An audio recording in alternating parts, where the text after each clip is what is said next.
I don't know about all of you, but as I get older, it appears our world is becoming crazier all the time. And it is only through faith in God that we can maintain our sanity and know what to do.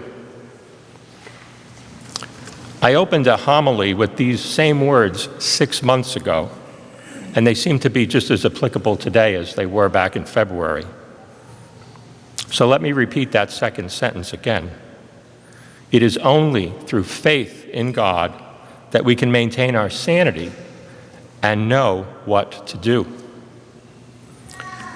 Today we hear about the faith of Abraham and Sarah, and we hear about the faith of the Israelites at that first Passover when they are being delivered out of Egypt. And we hear from Jesus what happens to the faithful as well as to the unfaithful.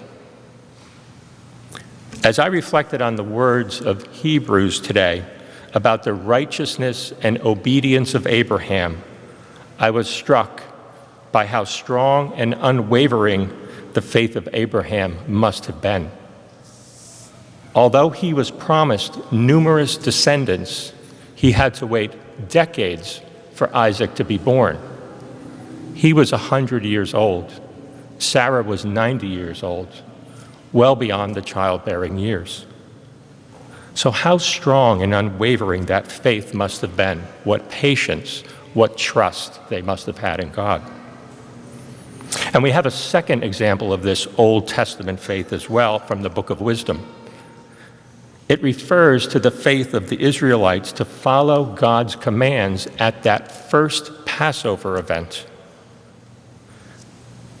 Imagine, if you will, being suppressed in cruel slavery for generations and waiting to be delivered from bondage, then being told, sacrifice a lamb today, put the blood on your doorposts and your lintel, stay in your home and pray this evening, and tomorrow you'll be free. Would we believe that? Could we have had that kind of trust in the faith of those Israelites to be delivered? So how are we with our trust in God when he seemingly makes us wait for something that we desire? Do we embrace this gift of faith like Abraham and the Israelites, continuing to love God and trust in his divine will through these times of hardship? I know this can be a struggle for all of us. It certainly is for me at times. But I believe the key to this unwavering faith can be found in the second part of the letter to the Hebrews today, where the author points out that Abraham and his descendants desire a better homeland, a heavenly one. Their strong love for God resulted in this desire to spend eternity with God. This love of God is what motivated them in their faith and is meant to be our motivation as well. Your presence here at Mass every weekend is a sign of your love for God. And it is an inspiration to me, to Father Hahn, and to each other. Although we often come here to be fed, to hear the Word of God, to receive the Eucharist, it is the love of God that is to be the primary reason that we come here to worship at Mass.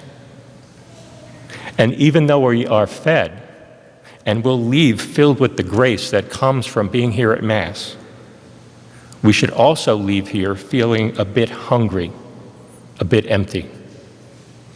It is that hunger and that empty feeling that creates the desire for more, to spend more time with God, and ultimately the desire to spend eternity with him.